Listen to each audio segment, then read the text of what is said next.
Ces klaxons rappellera à jamais la reprise de la vie socio-économique dans la province du Maniema, laquelle s'est aussi mise au pas de la révolution de la modernité largement prêchée par le président Joseph Kabila Kabange.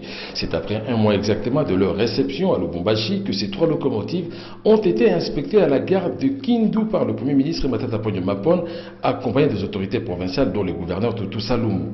Une manière pour le chef du gouvernement de se rendre compte en présence du directeur général AI de la SNCC, M. Tiongo, de leur arrivée effective au Maniema, décidé à se désenclaver tout en permettant le transport en masse de personnes et marchandises. Cette action est largement saluée par la population, première bénéficiaire de ces partenariats République démocratique du Congo, Banque mondiale. Ces locomotives desserviront l'axe Kindu-Kalemi. Le chantier naval de la ville de Kindu a également attiré l'attention du chef du gouvernement. Matata Ponyo est resté professionnel dans ses questions quant à la mise en service de barges autrefois abandonnées et dont le gouvernement en assure la prise en charge financière, comme la barge Lupibwe. Le point de chute de cette visite a été le site de concassage de matériaux de construction destinés à la modernisation de la chaussée de la ville de Kindu. Sur place, les ingénieurs préparent l'installation des machines destinées à fabriquer le goudron. Une mission du chef du gouvernement bouclée sur note de satisfaction.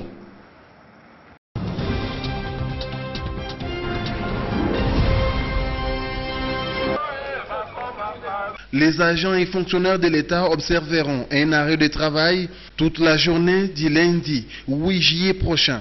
C'est la décision qu'ils ont prise ce vendredi au cours de leur assemblée générale tenue sur la place Golgotha à la fonction publique sous l'égide des syndicats indépendants et de l'intersyndicale de la fonction publique. Dans leur déclaration, les agents et fonctionnaires de l'État revendiquent la reconnaissance des agents recensés et non mécanisés, nouvelles unités à agents non payés dits NP, et dénoncent à cet effet la violation des accords, partenariat, gouvernement, banque syndicale. Ce qui précède, et au vu de la situation préoccupante et apocalyptique que traverse notre peuple, ayant poussé le président de la République à signer les ordonnances portant la création, l'organisation et le fonctionnement des concertations politiques et inclusives des partis politiques de toutes les forces vives de la nation, au fait de consolider l'unité nationale, renforcer et élargir l'autorité de l'État sur toute l'étendue du territoire national. 1. Déclarons la crise de confiance entre le ministre de la fonction publique pour avoir tripatouillé le rapport du CTR, refusé de transmettre le rapport à la hiérarchie pour sanction présidentielle et surtout pour avoir modifié unilatéralement les textes juridiques négociés d'accord parti pour l'organisation des élections. Nous retirons confiance en lui déniant le droit d'organiser les élections sociales tout en confiant cette charge au ministre du Travail et Prévoyance sociale. Demandons au chef du gouvernement de pouvoir prendre acte du fait du retrait de la confiance des agents fonctionnaires de l'État, du ministre en la charge de la fonction publique, pour laxisme, refus de transmettre le rapport, refus de répondre à différentes lettres du Premier ministre pour transmettre le rapport et pour exécuter la situation des agents et fonctionnaires de l'État, donc la situation sociale et des conditions sociales, et surtout pour avoir refusé que le fonctionnaire soit enterré dignement et qu'il puisse bénéficier de soins de santé offerts par l'ISUNGI. Demandons au gouvernement de mettre en place les mécanismes de dialogue social susceptibles de respecter les engagements pris dans les différents protocoles d'accord relatifs au barème salarié crédible et l'amélioration des conditions sociales et de travail ainsi qu'au respect des droits de l'homme et des libertés fondamentales. Ajoutons ceci. Il y a les agents fonctionnaires de l'État sur la place Golgotha ont décidé l'arrêt du travail à partir de lundi matin jusqu'à ce que toutes les revendications auront leur solution pour l'apaisement de la paix sociale tant souhaitée par l'État. Dossier à suivre.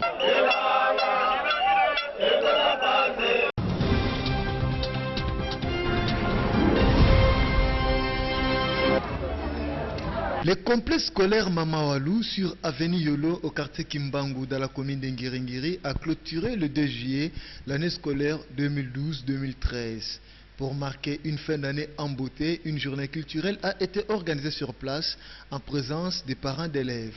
Au menu de cette journée, récital de poèmes, chants et scénettes. C'était l'occasion pour les élèves du complexe scolaire Mamawalou de faire voir à leurs parents qu'ils ont bénéficié d'une formation de qualité durant les 9 mois de cours.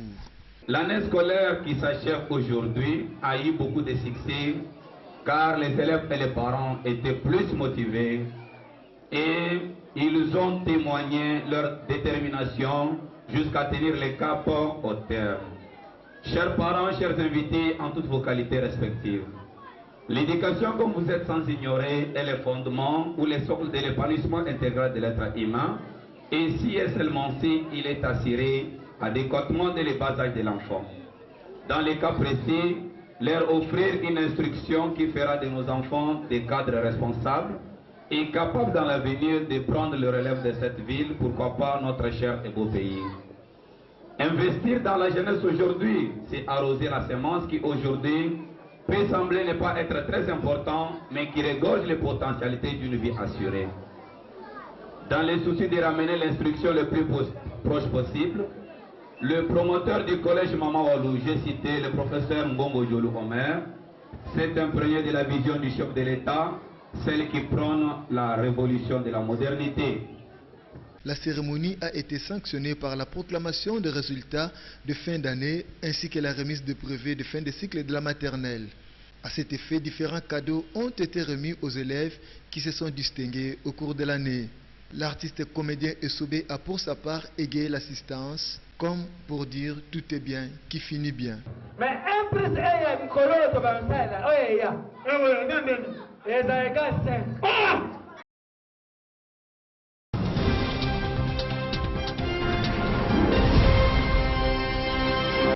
Faisant partie de la délégation tripartite gouvernement, employeurs et travailleurs, ayant participé récemment à la conférence internationale du travail qui a eu lieu à Genève en Suisse, Modeste Amédée Simbo, président de l'Union nationale des travailleurs du Congo INTC, fait le point de cette grande rencontre internationale.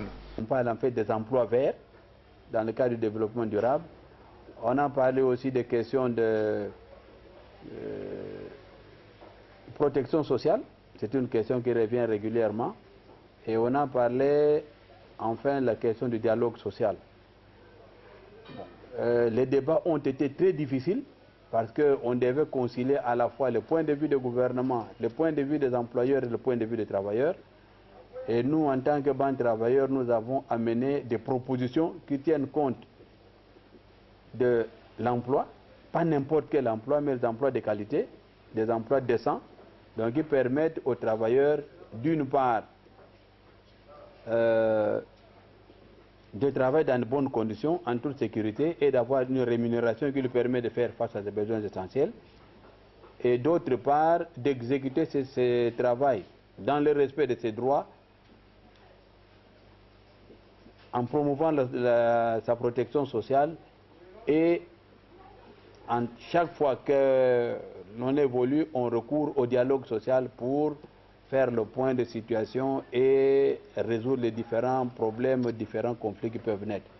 S'agissant des concertations nationales envisagées dans les prochains jours par le président de la République, le président de l'INTC exprime la crainte des travailleurs congolais à ces forums. La crainte des travailleurs avec lesquels nous avons eu à discuter, c'est de voir qu'après les concertations, les choses ne changent pas. C'est comme si aujourd'hui, avec la ruée qui se présente, beaucoup veulent aller aux concertations, non pas pour dire voilà ce qui ne va pas dans le pays, voilà ce qui va, consolidons ce qui va, améliorons ou changeons ce qui ne va pas. Ce n'est pas ça. La crainte des travailleurs est qu'on se retrouve encore dans un forum où les gens viennent pour dire bon, après tout ça, moi je vais gagner quoi? Quel est mon compte? Donc la crainte, c'est celle-là. Le bien-être social des travailleurs, voilà les souhaits exprimés par les travailleurs de la RDC à l'issue de toutes les rencontres tenues, tant au niveau national qu'international. Le risque d'aller réviser le...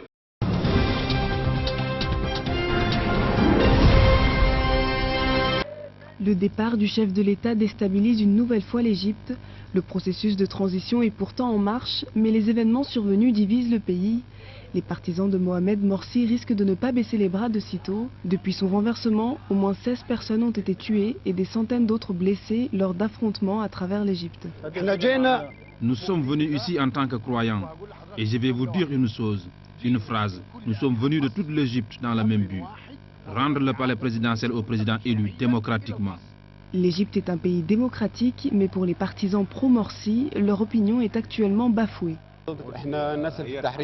Les gens de la place Tahrir font partie du peuple égyptien. Ils ont leur point de vue qu'on doit respecter. De la même manière, nous avons aussi une opinion qui doit être respectée. Et ce mécanisme doit être démocratique et accepté par tous, car le président est légitime.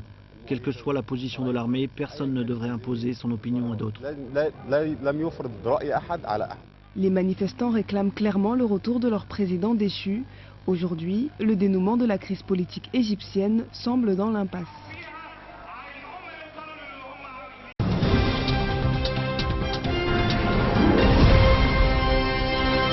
Vers une fin des conflits entre les deux Soudans, c'est du moins ce qu'espèrent les vice-présidents soudanais et sud-soudanais.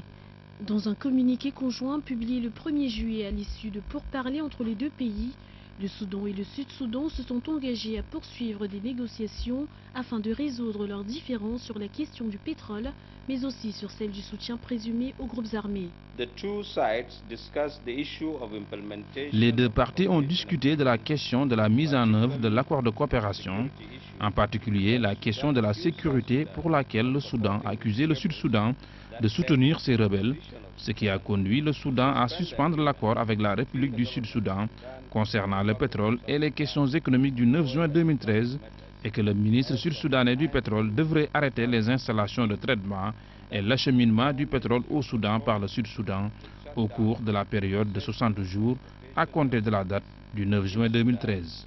Le mois dernier, les relations bilatérales entre les deux parties ont été entravées lorsque le Soudan a menacé de stopper le transit pétrolier entre les deux pays si Djouba n'arrêtait pas de soutenir les rebelles opérant à la frontière commune. Des accusations que le Sud-Soudan a fermement démenties.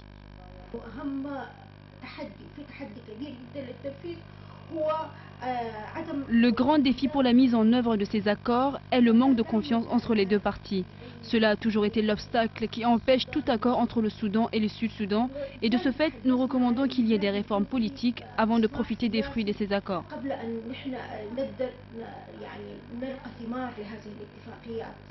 Rappelons que le pétrole était la principale source de revenus du Soudan jusqu'à la sécession du Sud en juillet 2011. Khartoum avait alors perdu 75% de sa production de pétrole et son statut d'exportateur. Une désillusion qui avait ouvert la voie à un conflit entre les deux pays qui dure depuis bientôt 2 ans.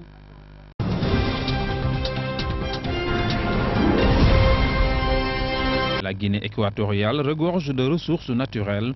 Elle est aujourd'hui le 3e producteur de pétrole brut d'Afrique subsaharienne derrière l'Angola et le Nigeria, avec une production de 300 000 barils de pétrole brut par jour. Aujourd'hui, le pays entend développer l'exploitation de l'or noir de façon durable. Well, the expectations are very positive. Nos prévisions sont bonnes, mais un point sur lequel nous avons toujours été vigilants, c'est de s'assurer d'une production durable.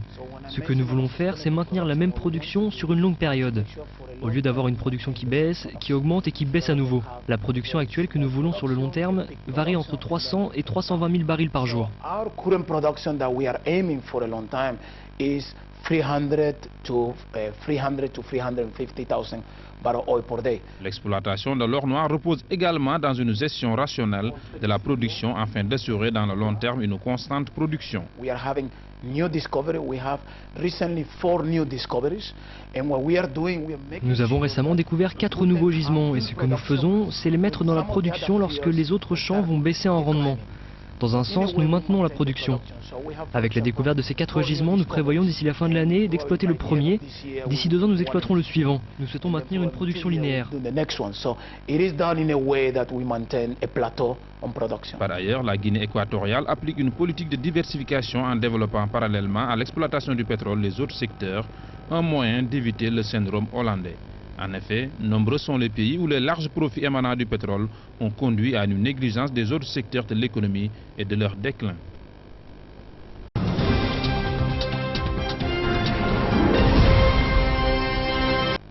C'est à l'occasion de la 17e édition du Festival des écrans noirs que les passionnés du 7e art se sont retrouvés à Yaoundé pour partager l'amour du cinéma africain en général et camerounais en particulier. Au Cameroun, l'industrie cinématographique serait encore à ses balbutiements pour certains cinéastes car les jeunes ne s'imprègnent pas assez du savoir-faire des pionniers du métier. Les jeunes, ce que j'ai remarqué, c'est qu'ils ne font pas un recul sur leur passé cinématographique. Alors qu'il y a un passé ici. Il y a des gens qui ont fait déjà des films. Il faut que les jeunes aillent regarder ces films-là pour pouvoir avancer. Moi, je parle dans la généralité même déjà. L'Afrique est jeune. Son cinéma est jeune.